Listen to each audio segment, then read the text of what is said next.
परमेश्वर आप सबको आशीष दे।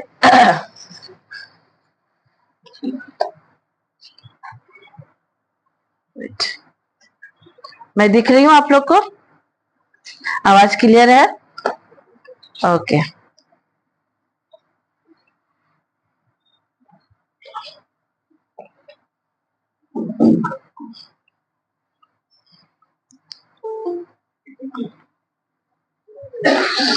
सभी को अपने बगल वाले से बोले, छोटा सा विश्वास अपने बड़े परमेश्वर पर रखे हो। आप लोग भी बोलिए, छोटा सा विश्वास अपने बड़े परमेश्वर पे रखो। फिर से बोलो, फिर से। कितना बड़ा विश्वास रखना है? किस पर रखना है? बड़े परमेश्वर पर रखना है।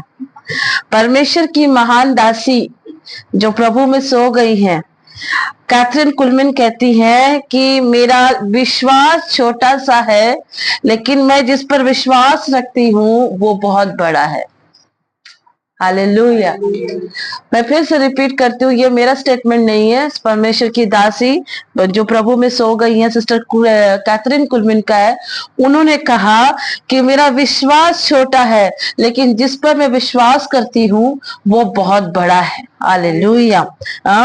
डीएल मोडी परमेश्वर के दास जो अभी हैं, वो कहते हैं कि अगर तुम्हारा पार्टनर परमेश्वर है तो प्लान बड़ा बनाओ। हालेलुया। परमेश्वर के दास, महान दास कहते हैं कि अगर परमेश्वर आपका पार्टनर है तो आपका प्लान बड़ा होना चाहिए, क्योंकि आपका विश्वास किस पर है? बड़े परमेश्वर पर है। तो आपका प्लान क्या होना चाहिए? बड़ा होना चाहिए। हाँ। और परमेश्वर के एक महान दास जो अभी प्रभु में सो गए हैं, वो कहते हैं, हडसन टेलर ने कहा, बड़े विश्वास की खोज मत करो, ठीक है? ईश्वर को जानने की कोशिश करो तो तुम्हारा विश्वास आप ही बड़ा हो जाएगा। परमेश्वर के महान दास ने कहा, बड़े विश्वास की खोज मत करो, वरन उस बड़े परमेश्वर की खोज करो तो तुम्हारा विश्वास आप ही बड़ा हो जाएगा। ये प्रभु के कुछ महान दासों का स्टेटमेंट है, मैं आपको बता रही। अगर आज का वचन आप समझ गए, डियर पीपल ऑफ गॉड, तो आज आपका लाइफ चेंज हो जाएगा। यही वचन से मेरा लाइफ चेंज हुआ और मैं विश्वास करती हूँ कि आज आपका भी लाइफ चेंज होगा। परमेश्वर आज आपके हालातों को बदलने के लिए खड़ा है। आप जितने हैं, मैं आप सबसे कहती हूँ, यस सियोन, आराधना आराधना, राइट, आराधना। हाँ बिल्कुल बेटा, हम लोग आराधना ही कर रहे प्रभु का। हाँ, परमेश्वर का वचन क्या कहता है कि आज प्रभु आपके हालातों को बदलने के लिए 1 महीना नहीं लेगा सिल्वी, 3 महीना में ही दिखेगा। ठीक है, ये चीज को जानो। इसी कल परसों छोड़ करके इवेंजेलिना दीदी डेफिनेटली महिमा का रिजल्ट आ रहा है। हालेलुया। हाँ, परमेश्वर का रिजल्ट आ रहा है। हाँ सिंथिया, इसी महीना दिखेगा, क्योंकि प्रभु कहता है मुझे कार्य करने में 1 महीना, 1 साल या घंटों का समय नहीं लगता। प्रभु को करने में बस कुछ सेकंड, कुछ मिनटों का टाइम लगता है। वो परमेश्वर अद्भुत रीति से आपके सारे काम को कर सकता है। आमेन, हालेलुया। मैं सच कहती हूँ, मैं वेदी तक आने से पहले मेरा ये टॉपिक नहीं था। मैं आज आपको बता रही हूँ, मेरी टॉपिक कुछ और थी आज आप लोग से शेयर करने की, लेकिन सडनली परमेश्वर ने मुझे कहा कि कहो कि ये जिस पर विश्वास रख रहे हैं ना, वो बड़ा विश्वास परमेश्वर नहीं चाह रहा। परमेश्वर चाह रहा कि एक छोटा सा विश्वास अपने बड़े परमेश्वर पर रखिए। और जब आप अपना छोटा सा विश्वास बड़े परमेश्वर पर रखते हैं तो परमेश्वर आपके हालातों को चंद सेकंड में बदलने का ताकत रखता है। हालेलुया। यीशु की स्तुति हो, यीशु को धन्यवाद। मरकुस रचित सुसमाचार में कई बार प्रभु ने तुरंत शब्द का इस्तेमाल किया। आप पूरे बाइबल को किस तरह से पढ़ते मुझको नहीं पता, लेकिन मैंने जितना पढ़ा है, प्रभु ने मरकुस रचित सुसमाचार में तुरंत शब्द का इस्तेमाल कई बार किया, ऑन द स्पॉट। प्रभु ने हर चीजों को ऑन द स्पॉट किया। डियर पीपल ऑफ गॉड, इस्तेमाल किया। पूरे बाइबल में आप पढ़ लेना, पूरा बाइबल आप रीड कर लेना, पूरे बाइबल में परमेश्वर ने बड़े विश्वास की बात ही नहीं की है। कहीं कहीं लिखा है? आपने पढ़ा है? आप ऑनलाइन वाले लोग मुझे बताओ, ऑफलाइन वाले लोग वहां पे मुझे बताओ, कहीं में भी बाइबल का कोई भी आयत में, कोई भी कलाम में, कोई भी शब्द में लिखा है कि बड़ा विश्वास लेके आओ? कहीं लिखा है दीदी? हाँ, कहीं लिखा है? क्या बोला है परमेश्वर ने? मत्ती रचित सुसमाचार अध्याय आप 17 में भी पढ़ सकते हैं। हाँ? हाँ? हाँ? क्या लिखा है वहां पर? विश्वास करने की बात आई तो हमारा प्रभु क्या कहता है? मत्ती रचित सुसमाचार अध्याय 17 में, एक राय के दाने के अनुसार अपना विश्वास लेकर प्रभु के पास आओ। किसके दाने के अनुसार? राय के दाने के अनुसार। आप लोगों ने राय देखा है? ऑनलाइन वाले, ऑफलाइन वाले? हाँ, राय देखा है? राई को पीस के हम लोग मछली बनाते हैं, राइट? राई को पीस करके हम लोग सहजन का सब्जी बनाते हैं। राई का बहुत सारा आइटम होता है। वो अभी आम चला हुआ, आम में भी राई का इस्तेमाल होता है। परमेश्वर क्या कहता है कि तुम कैसा विश्वास लेकर आओ? राय के दाने के अनुसार विश्वास लेकर आओ। देख रहे, राय के दाने के अनुसार अगर आप विश्वास लेकर आ रहे हैं। राय का दाना ना बहुत छोटा होता है, पर लेकिन बहुत तेज होता है, बहुत मजबूत होता है जी। आप उसको ऐसे रगड़ दो तुरंत नहीं पिसाएगा। आप उसको कुछ भी कर दो नहीं, जब तक उसको आप कूटोगे नहीं ना, जब तक आप उसको मिक्सी में या सिलबट्टे पे नहीं दरोगे, वो नहीं टूटेगा। तो परमेश्वर कहता है कि आप कैसा विश्वास लेकर आइए? राय के दाने के अनुसार प्रभु के पास ले आइए। मैं फिर से कहती हूँ, कैथरीन कुलमिन ने कहा कि मेरा विश्वास बड़ा नहीं है, मेरा विश्वास छोटा है, लेकिन मैं जिस पर विश्वास कर रही हूँ वो बहुत बड़ा परमेश्वर है। हालेलुया, यीशु की स्तुति हो, यीशु को धन्यवाद। है ना? आपको पहाड़ हटाने के लिए ना बड़े हथौड़ी की नीड नहीं है, बड़ा साबल की नीड नहीं है, 10 लोगों की नीड नहीं है। अपने पहाड़ को हटाने के लिए बस एक छोटे से राई की दाना की आवश्यकता है। इन दिनों परमेश्वर विश्वास के ऊपर बहुत बात कर रहा है। आप लोग देख रहे हो, हमारे स्तर में हर दिन विश्वास को लेके बहुत बात चल रहा है। डेफिनेटली विश्वास से कुछ रिलेटेड परमेश्वर देने ही चाह रहा है। हालेलुया, यीशु की स्तुति हो, यीशु को धन्यवाद। है ना? चाहे आपकी समस्या, चाहे आपकी परेशानी, आपकी बीमारी, आपकी तकलीफ कितना भी बड़ा क्यों ना हो, उस पहाड़ को प्रभु यीशु के नाम से हटना ही पड़ेगा। मैं सच बता रही, 2-3 दिन से मुझे इतना तबीयत खराब हो जा रहा है। जब भोर की बेदी होती है, मैं उसी समय बहुत ज्यादा तेज फीवर में पड़ जा रही हूँ। इवन अभी आपको बता रही, 2 बजे मेरा बदन पूरा शिवरिंग हो रहा था और मुझे ठंड लग रही थी, फीवर आ रही थी। मैंने कहा खुदा बाप, ये फीवर की नौटंकी को तो बंद करनी पड़ेगी। बुखार की दुकान को मेरे शरीर को छोड़ के जाना पड़ेगा। कल हमारे विक्की भाई ने बोला, सिस्टर आप उसको डांटते क्यों नहीं हो? हाँ, फिर मैं भी सोचू सही बात है, उसको डांटने की आवश्यकता है। ठीक है, हाँ, मैंने बोला ना, ऐसा नहीं चलेगा। एक मन कह रहा था कि नहीं अभी दवा खा लो, क्योंकि सचमुच एकदम खड़ा होने का ताकत मुझे नहीं लग पा रहा था कि मैं खड़ी हूं। लेकिन खुदा का शुक्र है, मैंने बोला नहीं परमेश्वर, आपकी आत्मा मुझे सहायता करेगी। और डेफिनेटली प्रभु की आत्मा ने मुझे सहायता करी है, तभी मैं आपके बीच खड़ी हूँ। आमेन, हालेलुया। क्योंकि हमारा परमेश्वर हीलर ऑफ द गॉड है, चंगा करने वाला परमेश्वर। वो तुरंत में सब कुछ कर सकता है। ठीक है, तुरंत में सारी चीजों को कर सकता है। वो आपकी लाइफ में भी चंद सेकंड में कुछ भी कर सकता है, डियर पीपल ऑफ गॉड। है ना? परमेश्वर का वचन क्या कहता है? आपकी सोच जो है ना, वो परमेश्वर के सामने बड़ी होनी चाहिए। कई बार एक आयत में परमेश्वर ने कई बार कहा है, मैं आपको बता रही हूं, है ना? एक आयत 5 बार लिखी गई है, मैं यहोवा हूं, क्या मेरे लिए कोई काम कठिन है? ये आयत ना पूरे बाइबल में, न्यू ओल्ड टेस्टामेंट में 5 बार लिखी गई है। अंडरलाइन करना सीखिए। एक बात को परमेश्वर ने 5 बार कहा है, मैं तेरा परमेश्वर यहोवा हूं, मेरे लिए क्या कोई काम कठिन है? परमेश्वर के लिए कोई काम कठिन नहीं है। मैं आपको बता रही हूँ, परमेश्वर 1 सेकंड में महिमा का रिजल्ट को बदल सकता है। परमेश्वर 1 सेकंड में अनिमा पुप्पू को खड़ा कर सकता है। परमेश्वर 1 सेकंड में बता रहे हैं सिल्वी तुम्हारे जीवन में भी दिखा सकता है।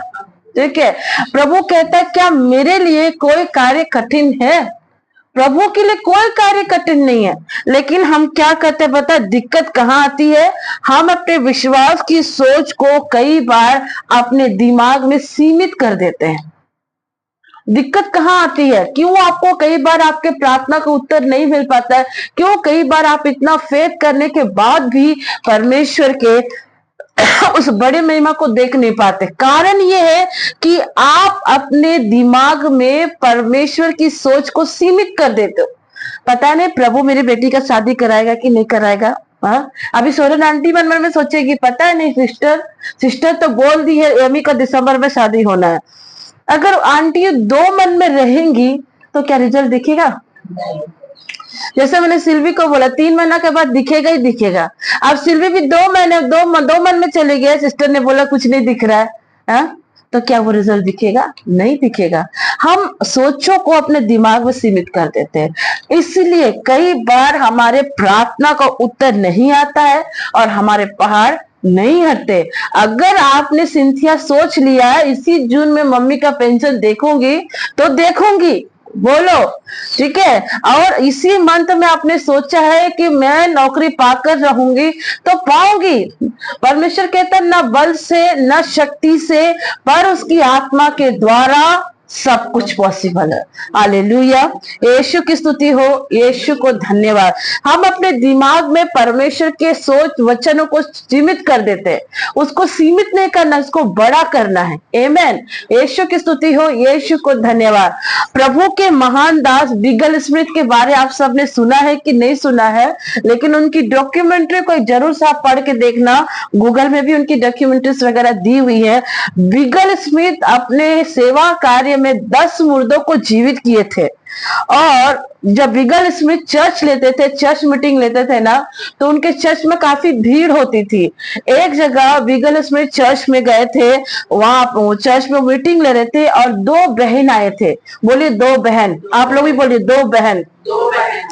एक बहन अपनी दूसरी बहन को ले आई थी और उसके बैक में कैंसर का बहुत बड़ा फोड़ा हो गया था और वो उसकी दीदी ठीक से बैठ भी नहीं पा रही थी। कैंसर का एक फोड़ा हो गया तो वो अपनी बहन को लेकर आ रही थी। बड़े धीरे धीरे कदमों से वो अपनी बहन को लेकर आई थी और बिगल स्मिथ प्रचार कर रहे थे। जैसे मैं समय खड़ी हूँ वैसे वो प्रचार कर रहे थे और उसने दोनों बहन को आते हुए देखा। उसने कहा उसे स्टेज के ऊपर ले आओ, पुलपिट के ऊपर लेकर आओ। अब ये जो बिगल स्मिथ उन दोनों बहनों को बुलाते हैं, एक बहन जो पूरा जब तक उसको कोई पकड़ेगा ना चल भी नहीं पा रही, दैट मीन्स इतनी सीक हो गई थी, इतनी बीमार, और पीछे बैक में कैंसर का बड़ा सा फोड़ा, इतना बड़ा फोड़ा था, मैं आपको बता रही फोड़ा था, वो बैठ भी नहीं पा रही थी। तो लोग उसको धीरे धीरे करके क्या किए, स्टेज के पास लेके आए। बिगल स्मिथ ने कहा इसे छोड़ दो, तो उसकी बहन और लोगों ने कहा अगर इसे छोड़ देंगे तो ये गिर जाएगी। बिगल स्मिथ बोलता है तुम इसे छोड़ दो। जैसे बिगल स्मिथ ने कहा इसे छोड़ दो, जैसे उसको छोड़ देता है वो धपाक से गिर जाती है, सब डर जाते हैं। फिर बिगल स्मिथ उसको खड़ा करते हैं और बोलते इसे छोड़ दो। तो उसकी बहन बोलते है अगर दोबारा इसे छोड़ दे तो मर जाएगी, एक तो फोड़ा हुआ है बड़ा सा, अगर इसको दोबारा छोड़ दे वो गिर जाएगी। बोला तुम में से कोई से मत पकड़ो। दोबारा वो धीरे धीरे कदम से उठती है, कांपते कांपते बोलती अब मैं फिर गिरूंगी तो मरी जाऊंगी। एक तो दुबली पतली हो गई थी, ऊपर से कैंसर का फोड़ा भी था। वहां पर चर्च में बैठे एक व्यक्ति ने उसे क्या कहा, आप पूर्व पास्टर हैं, आप बहुत गंदे पास्टर हैं, आप बहुत मतलब क्या बोलेंगे उसको, एंग्री, गुस्सा करने वाले, क्रूर वाले पास्टर हैं। लोग उसको देख के ऐसे बोल रहे थे क्योंकि वो लेडी को अकेले से खड़ा होने के लिए कह रहा है और बार वो लेडी गिर जा रही, 2 बार गिरी और तीसरे बार अगर गिरती तो उसकी मृत्यु डेफिनेटली थी। हाँ, तो लोग उसको देख करके मनसा क्या बना दिए, बिगल स्मिथ बहुत बुरे पास्टर हैं, बहुत बुरे प्रचारक हैं और बार बार एक बीमार स्त्री को गिरा दे रहे। लेकिन परमेश्वर के काम को कोई समझ नहीं पा रहा था। बिगल स्मिथ ने किसी की बात पर ध्यान नहीं दिया। उसने बोला उठ, खड़ी हो जा। वो फिर धीरे धीरे कदमों से, उसकी बहन खड़ी, उसे किसी ने नहीं छुआ, धीरे धीरे कदमों से दोबारा खड़ी हुई और जैसे खड़ी हुई फिर धपाक से गिर गई। और जब वो गिरी, उसका कैंसर का फोड़ा नीचे गिर गया। हालेलुया। जब वो तीसरी बार गिरी, पीठ में जो कैंसर का फोड़ा था वो धपाक से पूरा गिर गया और वो लेडी एकदम स्ट्रांगली खड़ी हो गई, पूरी तरह से चंगी होके खड़ी हो गई। आप देख रहे हो, ऑन द स्पॉट हमारा परमेश्वर चंगाई दे दिया, कैंसर उसको छोड़कर चला गया।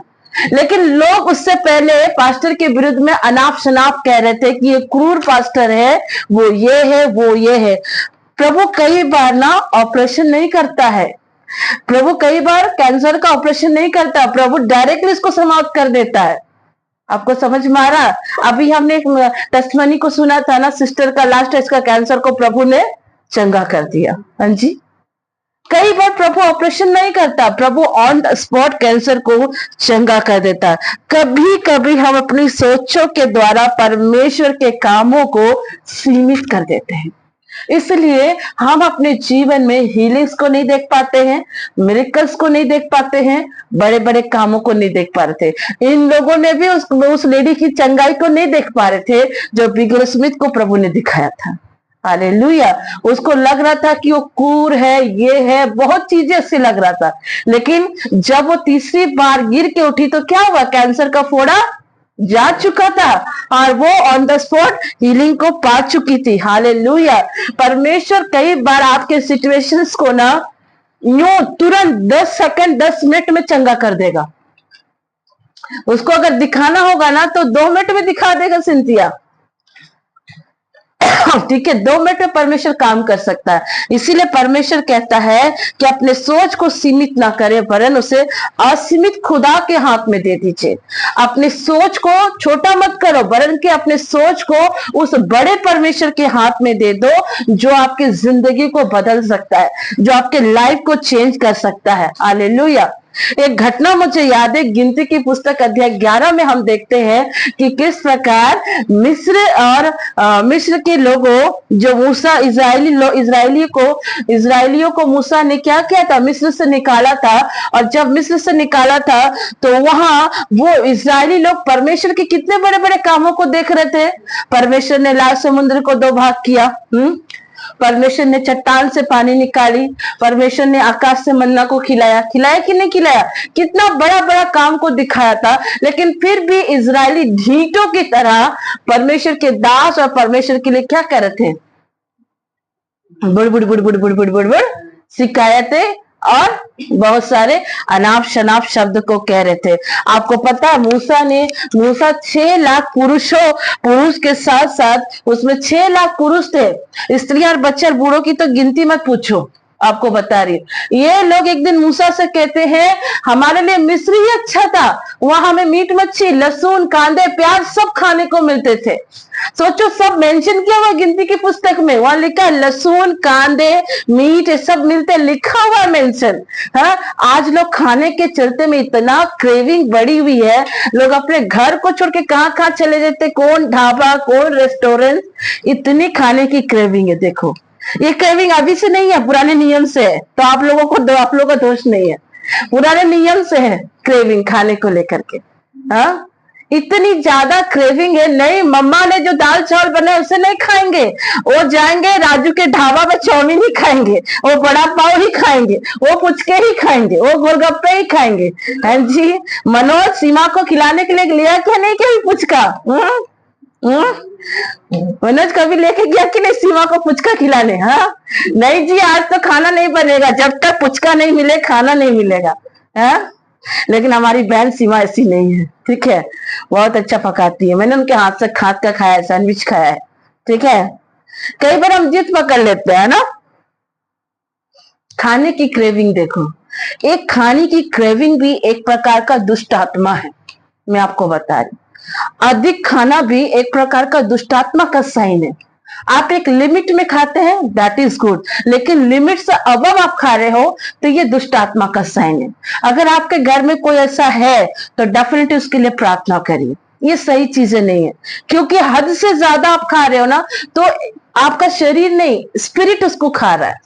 ये चीज को जाना, एक लिमिट में खाना सही समझ में आता है, लेकिन हद से ज्यादा खाना ये दुष्ट आत्मा का साइन है। हाँ, इन लोगों को भी देखो, इतने बड़े बड़े काम देखने के बावजूद भी वो कहते हैं हमें मिस्र के मीट और मच्छी याद आ रहे। हाँ, और प्रभु नाराज हो गया। प्रभु कहता है मैं ऐसी पुरवाई चलाऊंगा, और जैसे पुरवाई चली कितने सारे पक्षी आकर के गिर गए। क्योंकि प्रभु किस लिए नाराज था? क्योंकि प्रभु अपने दास मूसा के लिए अपशब्द को सुन रहा था, इसलिए नाराज हो गया था। और वहां पर परमेश्वर ने ऐसी पुरवई चलाई कि इतने सारे पक्षी आके गिर गए, बटेर आके गिर गए, और बटेरों को उन्होंने अच्छे से साफ किया, काटा, सब कुछ किया, बटेर का मीट पकाया भी। देखो, बटेर का मीट को पकाया भी, और पकाने के बाद जैसे वो मुंह पर मीट का टुकड़ा लिए थे, उसी वक्त यहोवा का क्रोध भड़क उठा, और जितने लोगों ने मीट को मुंह पे लिया सबकी मृत्यु हो गई। आप देख रहे हो, आप परमेश्वर को असीमित मत करिए। हमारा परमेश्वर बहुत बड़ा है, वो सीमित परमेश्वर नहीं है। वो आपके और मेरे लाइफ में बड़े बड़े कामों को करता है। अगर जीवन में परेशानी है, रिजल्ट अगर नहीं दिख रहा, तो भी उस महान परमेश्वर के कामों को स्मरण कीजिए जो बीते जीवन में प्रभु ने आपके और मेरे लिए किया, है ना। परमेश्वर, क्या आप बचपन से ऐसे ही रहे? क्या प्रभु ने आपको खिलाया पिलाया है? जैसे अभी सोरेन आंटी का टेस्टमनी सुना कि सोरेन आंटी ने बोला प्रभु मुझे कोरोना होने नहीं देगा। सोरेन आंटी के आसपास सब जगह कोरोना हो गया, मृत्यु भी हो गई, कोरोना का घर भी चली गई, वहां से लौट के आ गई, लेकिन उन्हें कोरोना नहीं हुआ, क्योंकि उनका विश्वास था, है ना। परमेश्वर कहता है कि तुम अपने विश्वास को सीमित मत करो। तुम्हारा विश्वास छोटा जरूर होना चाहिए, लेकिन तुम्हारा विश्वास किस पर होना चाहिए? परमेश्वर पर होना चाहिए। हालेलुया। आपका एक छोटा सा विश्वास प्रभु बड़े बड़े कामों को करता है। आमेन, हालेलुया। यीशु की स्तुति हो, यीशु को धन्यवाद। आपको हर दिन ये याद दिलाने की आवश्यकता पड़ेगी कि आप आशीषित हैं, आप प्रभु की संतान हैं, और परमेश्वर आपके जीवन में बड़े बड़े काम को कर सकता है। अगर आंटी, प्रभु ने कहा कि इस दिसंबर बेटी का होएगा, तो अद्भुत रीति से होएगा। किस रीति से होगा, कैसे होगा, ये हम नहीं जानते, लेकिन प्रभु अपने बच्चों को खाली नहीं रखता है। यीशु की स्तुति हो, यीशु को धन्यवाद।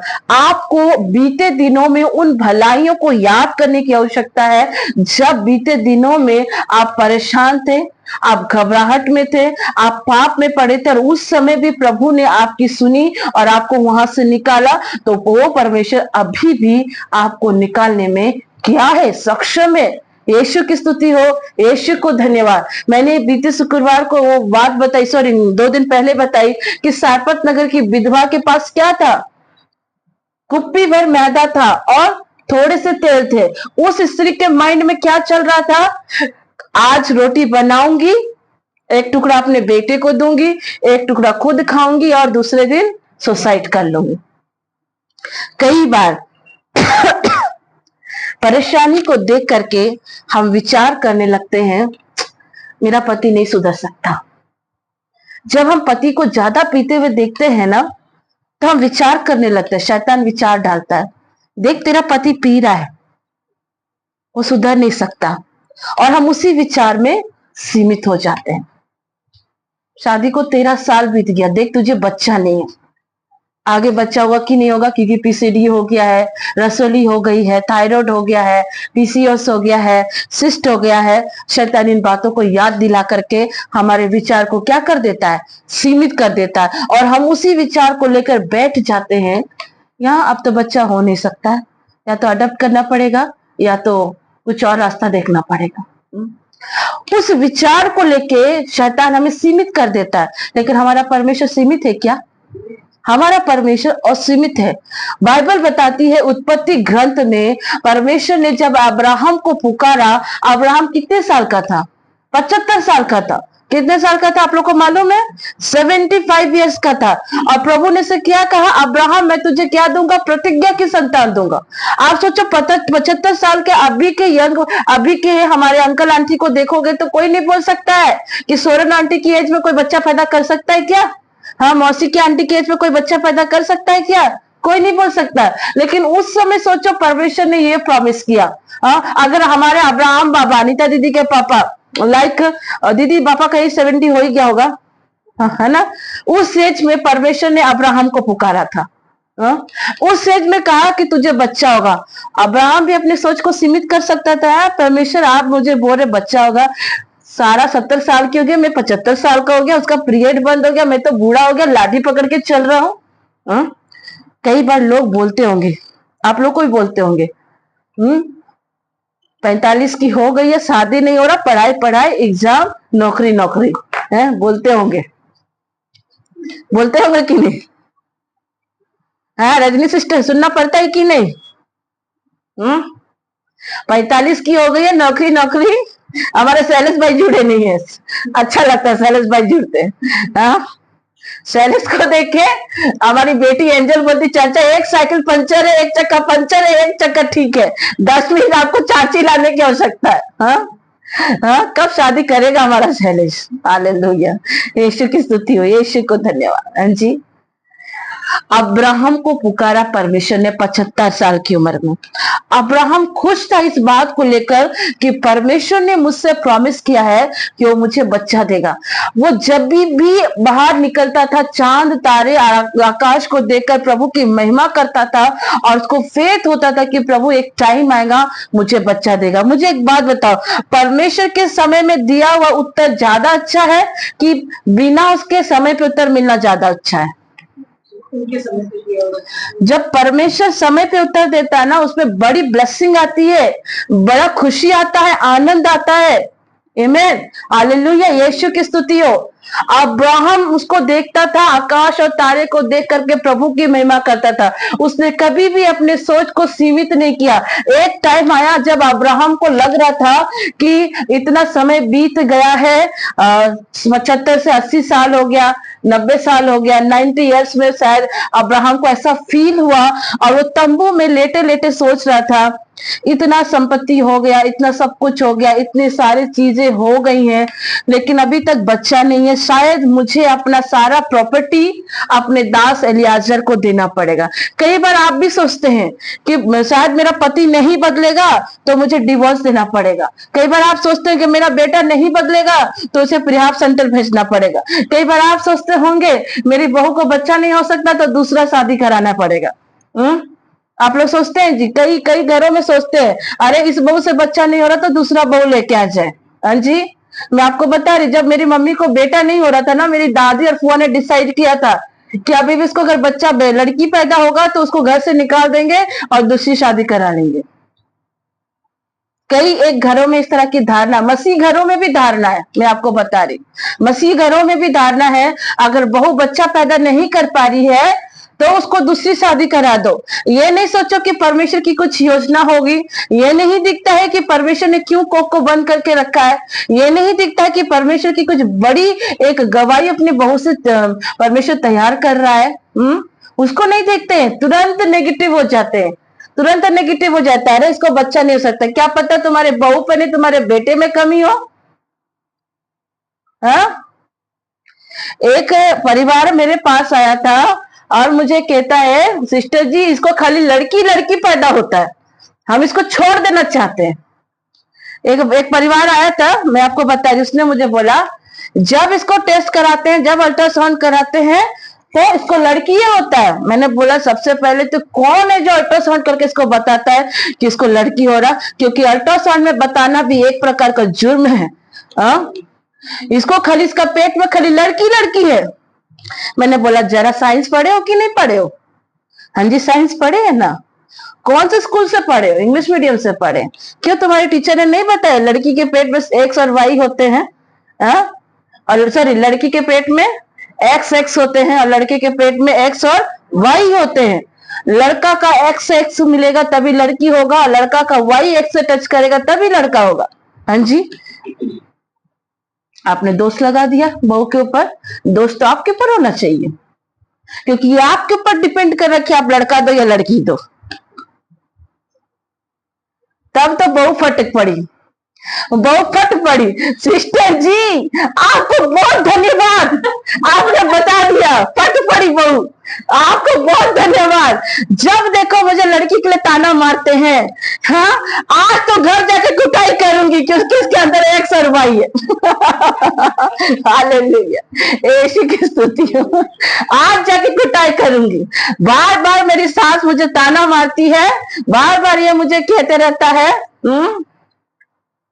लड़का होना लड़की होना ये परमेश्वर के हाथ पर है, ये मेरे और आपके हाथ पर नहीं है। हालेलुया। लड़की हो तो भी धन्यवाद, लड़का हो तो भी धन्यवाद, क्योंकि ये सारी रचना प्रभु के हाथ पर है। अब्राहम मन में ऐसा सोचा कि वो अपनी सारी संपत्ति किसे दे देगा? एलियाजर को दे देगा। कई बार आप भी ऐसा सोचते हैं, मेरी तो उम्र हो गई है, 40 से 45 साल हो गई है, पता नहीं मुझे जीवन साथी मिलेगा कि नहीं मिलेगा, मैं जिंदगी भर कुंवारी रहूंगी। ये आपकी धारणा बहुत गलत है भाई, बहुत गलत है। परमेश्वर कहता है जो माँ बाप अपने बच्चों को ब्याहना चाहते बहुत अच्छा करते, लेकिन जो पेरेंट्स अपने बच्चों को प्रभु की सेवा में देना चाहते वो और भी अच्छा करते हैं। जब आपके पेरेंट्स आपके लिए शादी की बात सोचता है तो डेफिनेटली परमेश्वर ने आपके लिए लाइफ पार्टनर रखा है। परमेश्वर उम्र को नहीं देखता है, परमेश्वर सही समय में उचित जीवन साथी को देता है। अगर प्रभु विलंब भी करता है तो भी परमेश्वर आपके जीवन में हर आशीष को देता है। हमारे अमित भाई और मार्गरेट सिस्टर की शादी काफी लेट पर हुई थी। अमित भाई ने भाभी को पसंद तो किया था, प्रेयर में गए थे और उसी समय पसंद किया था, लेकिन उनकी शादी होने में काफी समय लग गया। और हमारी मार्गरेट सिस्टर अमित भाई से काफी बड़ी है, और जब उनकी शादी हुई 40 के बाद हुई, 40 प्लस के बाद शादी हुई, लोगों ने कहा इतना एज में शादी कर दिया, बच्चा होगा कि नहीं होगा। 40 के बाद शादी हुई थी अमित भाई की और मार्गरेट सिस्टर की। सबको लग रहा था उम्र हो गया है, 45 में शादी हुई है, पता नहीं बच्चा होगा कि नहीं होगा। लेकिन परमेश्वर अगर विलंब से शादी कराता है तो आशीष भी देता है, और परमेश्वर का धन्यवाद करते हैं। भाभी को शादी लेट में हुई, भैया उनसे उम्र में कुछ छोटे हैं, लेकिन खुदा का शुक्र है जब उनकी शादी हुई, शादी को 3 महीने बाद आपको बता रहे उनको प्रेगनेंसी का कोई भी साइन नहीं था, कोई भी साइन नहीं था, न वॉमिटिंग था, न चक्कर था, न कुछ था, कुछ भी नहीं था। और वो सोच रही थी मुझे तो 45 एज हो गया है, शायद पीरियड इसीलिए बंद हो गया है ना, क्योंकि बहुत सारे माता बहनों का पीरियड 45 के बाद बंद हो जाता है। तो भाभी ने भी ऐसे ही सोचा कि 45 का एज हो गया है और मेरा पीरियड बंद हो गया है, क्योंकि ना तो वॉमिटिंग की टेंडेंसी है, ना सर चक्कर मार रहा, ना कुछ खाने का कुछ भी इच्छा, ऐसा कुछ भी नहीं हो रहा। लेकिन उसका 3 महीने के बाद पेट बढ़ गया है। अब वो सोच रही कि मैं मोटी हो गई, पेट को कैसे घुसाऊं, पेट को कैसे घुसाऊं। उसे क्या पता प्रभु ने उसमें फल देके रखा है। और आपको बता रहे हैं वो पेट थोड़ा बड़ा हो गया था, वो समझ नहीं पा रही थी, क्योंकि तो उन्होंने भैया को बोला मेरे पेट पे बैठ जा। और अमित भैया भी काफी हेल्दी थे, मैं आपको बता रही, उसको पता हम लोग प्यार से गोलू बोलते थे और मुझे डोला रानी बोलते थे। मैं आप लोग को बता रही, दोनों भाई बहन को देख के बोलते थे वो गोलू है, ये डोला रानी है, ठीक है। और भाभी ने बोला पेट में बैठ जाओ, मेरा पेट बड़ा हो गया है, ठीक है। बुद्धि नहीं, उम्र तो ज्यादा हो गई लेकिन बुद्धि फिर भी नहीं। और जैसे भैया भाभी के पेट में हल्का से बैठे तो कुछ अजीब सा हरकत हुआ, तो डर गई, तो बोली अब करे तो करे क्या, क्योंकि कोई भी प्रेगनेंसी का साइन है ही नहीं। तो भाभी ने अपनी मम्मी को फोन किया, माँ तुम आओ, कुछ तो हो रहा मेरे साथ, पेट में कुछ तो हो रहा है, ये दिन दिन बड़ा होते जा रहा बोलती है। तो फिर भाभी को लेकर हमारी माँ आंटी प्रभु में सो गए, मर्सी हॉस्पिटल ले गए, और मर्सी की पुरानी डॉक्टर, उनका नाम मुझे याद नहीं आ रहा, उन्होंने जब उनका टेस्ट किया तो बोलते हैं मार्गरेट तुम तो 4 महीने से प्रेग्नेंट हो। कितने महीने से? 4 महीने से। और उसके पेट में उसका पति भी बैठ गया। हाँ सोचो 4 महीने से प्रेग्नेंट हो और पेट पर पति भी बैठ गया। किसी दिन मार्गरेट सिस्टर को खड़ा करके पूछवा दूंगी आप लोगों को। हाँ? ना तो वॉमिटिंग है, ना सर चक्कर है, ना खाने का कुछ ऐसा है। कैसे जानेगा किसी का प्रेग्नेंट? हाँ, क्योंकि जब किसी को प्रेगनेंसी आती तो किसी के पैरों में स्वेलिंग आती है, किसी को सर चक्कर मारता, किसी को नींद आती है, खूब जोर की नींद आती है। हाँ, अब उनको डर लग गया क्योंकि भाई गोलू भी इतना मोटू सोटू है, वो भी बैठ गया भाभी के पेट में, बच्चा कुछ हो ना जाए। जब अल्ट्रासाउंड किया तो बच्चा पूरा परफेक्ट, पूरी तरह से प्रभु में चंगा। ये हुआ कैसे, मैं आपको बता रही, क्योंकि मार्केट भाभी शुरू से प्रेयर में मजबूत रही। वो घुटने में आके प्रतिदिन प्रार्थना करती थी, प्रतिदिन। जब उनका बच्चा होने का समय आया, उनके हाथ में एक पैसे नहीं थे, उसके सास ससुर ने मदद नहीं किए, ना वो अपने मायके से मदद मांग पा रही थी, क्योंकि भैया के पास जॉब नहीं था। वो घुटने में आकर दुआ की। घुटने में दुआ करने के बाद उन्होंने कुछ ऑर्नामेंट्स रखे थे, उस ऑर्नामेंट को उसने बेच करके कुछ पैसे आए थे। और जब उनको डिलीवर होने जाना है, आपको पता है, जब वो डिलीवरी के लिए जा रही थी, उनको दर्द भी नहीं उठा था। 10 मंथ पूरा हो गया था। डिलीवरी, एक तो एज काफी था, प्रेगनेंसी का साइन पता नहीं, और 10 मंथ हो गया था, पूरा 10 मंथ कंप्लीट था। वो कहती हैं, उन्होंने बताया कि पूरा सुबह से लेकर उन्होंने पूरा पूरा काम किया, अपने मायके वालों को खाना खिलाया, ससुराल वालों को खाना खिलाया, और शाम में हल्का हल्का उनको पेन हुआ तो शाम को वो हॉस्पिटल एडमिट हो गई। और जब वो हॉस्पिटल एडमिट हुई तो वहां जब लेबर रूम में ले जाया गया तो लेबर रूम में और भी कई सारी ऐसे डिलीवरी पेशेंट थी, तो रोते हुए लोग को देखी तो मार्गरेट भाभी का दर्द ही गायब हो गया। अब गायब हो गया तो वहां बैठ करके उन्होंने जितने भी लेबर लेडी थी उन सब के लिए प्रार्थना किया, सबके पास जा जाके प्रार्थना किया। और उसके बाद उसने बोला, परमेश्वर मेरे हाथों में पैसे नहीं है, तू सब कुछ जानता है। और 10 मंथ हो गया, पेट भी काफी बड़ा। तब उन्होंने सिर्फ दुआ करी, और जैसे दुआ करी उनको हल्का से पेन हुआ था। मिरेकल देखो प्रभु कैसे काम करते हैं। तुरंत सिस्टर ने बोला कि तुम लेट जाओ। और आपको बता रहे परमेश्वर का महान हाथ, जब किसी को नॉर्मल पेन होता है ना, बहुत भयानक दर्द उठता है, आप सभी जानते हैं, नर्स लोग को भी मालूम है, जो माताएं बनी उनको भी मालूम है। अभी तो आसान हो गया, सीएस करा देते हो तो पता नहीं चलता है, लेकिन पहले की माता बहनें नॉर्मल डिलीवरी ही करवाती थी। भाभी बताती हैं कि उनको हल्का सा पेन हुआ और बाबू मूव करके डायरेक्ट नीचे उतर गया, और उसका बेबी आउट भी हो गया, उनको दर्द का एहसास तक नहीं। और जब बच्चा आया, 3.5 kg का बच्चा, लंबा हेल्दी बच्चा, आंख को खोल कर आया। हालेलुया, यीशु की स्तुति हो, यीशु का धन्यवाद। जो उन्होंने ऑर्नामेंट्स बेचे थे ना, मात्र उसमें से 2,000 रुपया खर्च हो गए। 2,000 में उनका डिलीवरी हो गया। हाँ, देखो परमेश्वर कितना महान है। मैं ये क्यों गवाही आपको बता रही, क्योंकि उन्होंने अपना विश्वास बड़े परमेश्वर पर रखा था। जो परिवार, जो बहनें, जो माताएं अपना छोटा विश्वास बड़े परमेश्वर पर रखती है ना, उनके जीवन में ऐसा ही मिरेकल होता है, ऐसा ही मिरेकल होता है उनके जीवन में। इन्हीं के घर में वो घटना घटी थी जब उनके घर के डब्बे में चावल खत्म था, दाल, आटा, तेल सब खत्म हुआ था। और मैं इन्हीं के घर पे दुआ करने के लिए गई थी, और मैंने कहा था सुबह उठते ही किचन पर दुआ करना, उसके बाद डब्बों को खोलना। उन्होंने शाम के समय इतना चावल, इतना दाल, इतना तेल सब दे के बनाया, पूरा डब्बा फिनिश था। लेकिन अर्ली मॉर्निंग जब सुबह उठी, सबसे पहले किचन में जाके घुटना टेके प्रार्थना करी, और जैसे प्रार्थना करी दोबारा से जब किचन के ढक्कन सब खुलने लगे तो उतना ही चावल, उतना ही तेल, उतना ही आटा, उतना ही सब कुछ था। सारपत नगर की विधवा वाला काम हो गया। ये हमारा परमेश्वर है। उसने कहा मैंने अपना विश्वास बड़े परमेश्वर पर रखा है।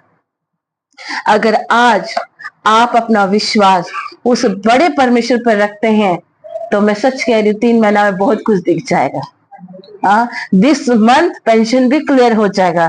दिस मंथ अद्भुत मिरेकल्स होंगे। परमेश्वर कहता है, क्या आपका वो विश्वास है? यह विश्वास आप रखते हो? हमारी बाइबल ऐसी औरतों को गर्भवती कर देता है जिसका मासिक भी बंद हो जाता है। हमारा बाइबल ऐसा परमेश्वर है जो बूढ़ी इल्सिबा को प्रेग्नेंट कर देता है। हमारा बाइबल ऐसा है जो बूढ़ी सारा को प्रेग्नेंट कर देता है। समझ में आ रहा है श्वेता? हमारा बाइबल ऐसा है जो बंद किया हुआ कोख राहेल का भी कोख को खोल देता है। हाँ, रेबेका के कोख को खोल देता है। तो वो हमारा परमेश्वर है। वो आपकी बेटी की जिंदगी का रिपोर्ट को पहले से तैयार कर दिया है। एवेंजेलिना दीदी, पहले से रिपोर्ट को तैयार कर दिया है। वो परमेश्वर ने कर दिया। हालेलुया, वो हमारा परमेश्वर है। अब्राहम ने बूढ़ी सारा को देखकर, बांझपन को देख करके उदास नहीं हुआ।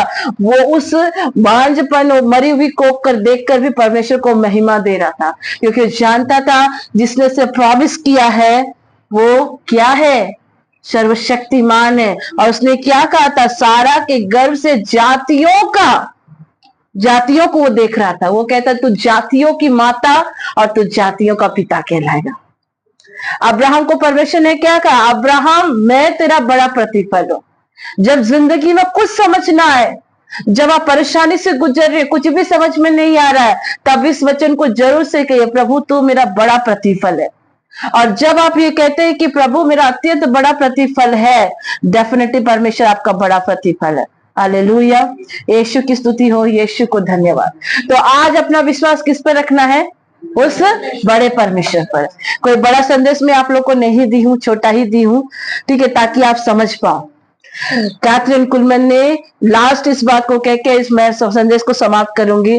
कैथरीन कुलमैन ने कहा, मैं अपना छोटा विश्वास अपने बड़े परमेश्वर पर रखती हूँ, है ना। और आज आप लोग को भी परमेश्वर कहता है कि अपना छोटा विश्वास एक बड़े परमेश्वर पर रखो। प्रभु इस संदेश के द्वारा और वचन के द्वारा हमें आशीष दे। आइए हम सब दुआ करेंगे।